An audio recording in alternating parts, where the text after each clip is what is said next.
Now, the vow will be honored, and my lord brother's soul will return.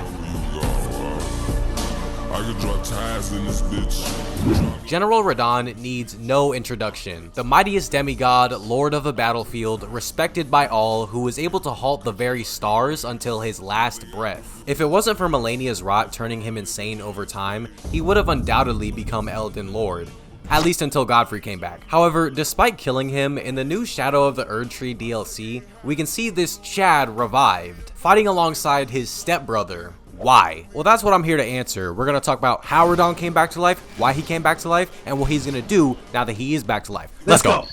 Now, I doubt I need to regale everyone about who Radahn is, due to him being a fan favorite, but I will explain for those unaware. Skip to this time if you don't care about that shit. Radahn is the child of the great champion Radahn and Queen Rennala, one of the best sorcerers of all time. He was born along with two other siblings, Ranni and Rykard. However, the children would gain more family upon their father's union with Queen Marika, also giving them demigod status. As a child, Radahn was enamored with both Radahn and Godfrey for their heroic actions, growing to love the act of battle along with its glory. Now, because of this, you may be thinking he's some sort of main villain or something, but no. Radahn is one of the most compassionate people in all of Elden Ring. That's not hyperbole. Most other characters are usually evil or have some other ulterior motive, but Radahn is an honorable, upstanding person, letting his greatest foe heal herself, stopping the stars to save his land, and of course, the whole reason he learned gravity magic was to keep his trusty steed. This behavior gained Radahn a great number of followers, comrades, mentors, rivals, and overall infamy, which ultimately led to his death. Then of course, upon reaching the Gate of Divinity, Radahn somehow returns. To explain how it happened, I have to touch on another character, a character that worked in the background of the base game, influencing the events of the DLC. To I, Miquella. For those who aren't super into the lore, Miquella might seem kinda mysterious, as he is one of the demigods, but in the base game, we never truly see him in the flesh. So let's start from the top. Miquella the Kind was born of Radahn and Marika. Today we know they were both one person, so this led to him and his twin sister being afflicted. Miquella was cursed with the body of a child, so instead of honing his strength like the other demigods, he sharpened the mind. Divulging himself into the vast history/technologies of this world, the child learned two terrible truths. See, his twin sister, Malenia, was far worse off. Her affliction of the Scarlet Rot destroyed her body over time, as well as infected those around her. In terms of technology, while initially sided with Golden Order fundamentalism, Miquella grew to understand it could not help Malenia's affliction. In terms of history, he also learned the truth of Marika's kingdom and its disgracefulness. Marika built her order upon the understanding of the two fingers. The fingers were originally interpreters for the greater will, however it's since been revealed that they were abandoned long ago. There never was any hope. They were each of them defective, unhinged from the start. Marika herself, and the fingers that guided her. The conquest, bloodshed, and persecution of the Golden Order was all based upon a simple misinterpretation. Even then, said interpretation plus the condition of his sister most likely proved to Miquella that these outer gods were not to be trusted. Under the Golden Order, many races such as the Giants, Misbegotten, Albinaurics, and Hornsent were either persecuted or completely eradicated. The demigod wanted a better world where all things could flourish, whether graceful or ungraceful. An age of compassion, as he puts it. Unlike his siblings though, Miquella had the intelligence and potential to truly change the world. Thus he began plotting. In the years before the Shattering, the demigod invented unalloyed gold, using it to ward off the influence of the outer gods. Another creation being the Halig tree, a sapling hoped to become a new Erdtree. These two inventions were most likely created in order to assist the plot against the Golden Order. See, Miquella is also an Empyrean, basically a person with the potential to become a god. I believe the Halig tree was meant to be the Erdtree's replacement to represent the new order,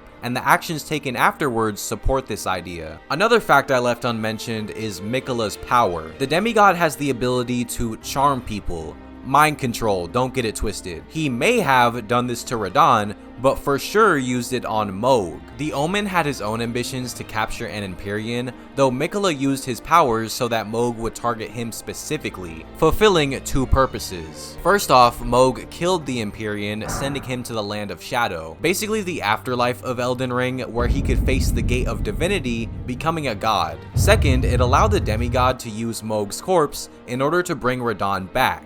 As if using Lord Mohg to gain entrance to the Land of Shadow were not enough, he plans to use his corpse as the vessel of his king consort. Which finally leads me to the purpose of this video. So why is Radahn here? What is his purpose? In short, the general is there to be Miquella's version of Elden Lord. As the secret right scroll states, a lord will usher in a god's return. Using said item description and their cutscene, we can assume a consort or lord is needed for an Empyrean to ascend to godhood. After all, Miquella only emerges from the Gate of Divinity after Radahn does. This is most likely the same process Marika and Godfrey went through as well. Then of course, if the god was indeed going to rebel against the Golden Order, then Radahn would need to be his enforcer. But how exactly did this happen? What was the process to bring Radahn back? Due to the Tarnished killing him in the main game, his soul went to the Shadow Realm. Yes, I'm calling it the Shadow Realm, I don't give a fuck. Here, Miquella used Mohg's corpse as a vessel for Radahn. It's why he has Omen horns and can use Blood Flame. The main question people have about the brothers' relationship is whether or not it was consensual. I know this sounds weird. The last cutscene of the DLC shows the younger sibling offering a vow to Radahn. If we honor our part of the vow, promise me you'll be my consort.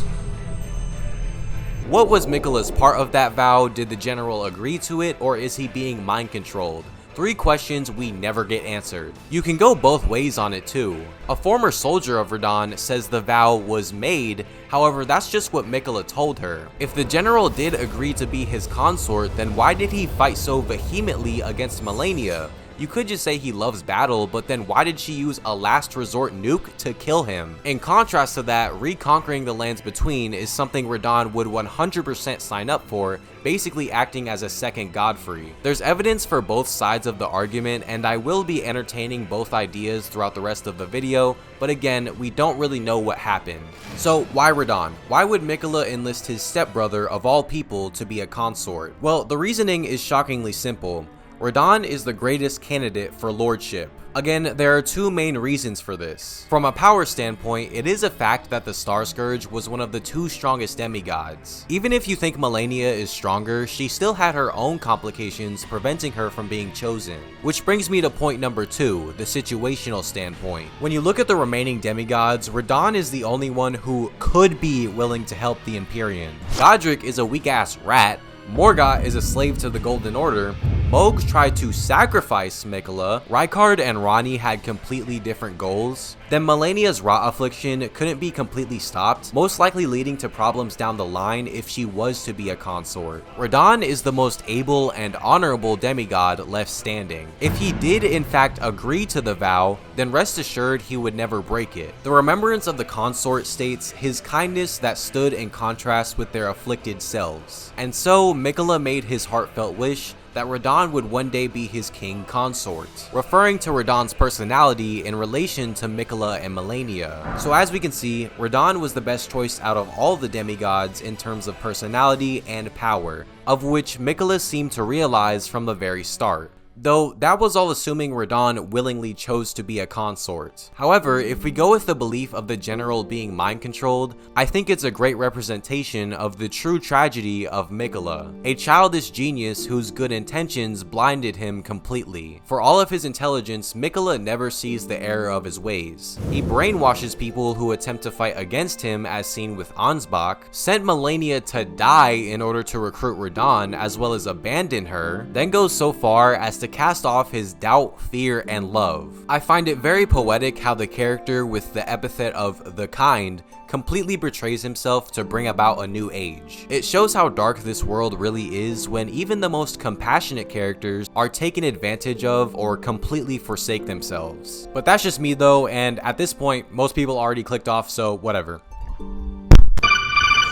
I get the biz, I get reaping the cook it, big fall of diamond, but they sit on my wrist. They said it was sign, look, give us some cheese. I told them it's fucking my mom, but he ran.